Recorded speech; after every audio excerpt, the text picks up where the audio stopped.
So who must do what by when in order to enjoy the benefit of this? So we want to see work that is received by how much put out or done or completed, 50% quicker than currently by June this year.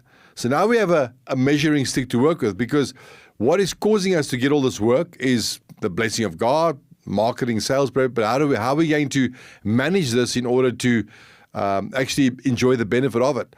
So who does what by when? So now that organization is going to have to go back to the staff and say, listen, we got all this work, but we are so snowed under and we're not really being effective. We're busy, but we're not really being that effective.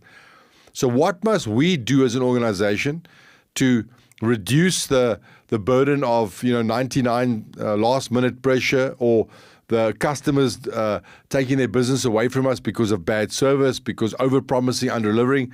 So instead of us just being grateful for the business, we now have to become streamlined and become more effective.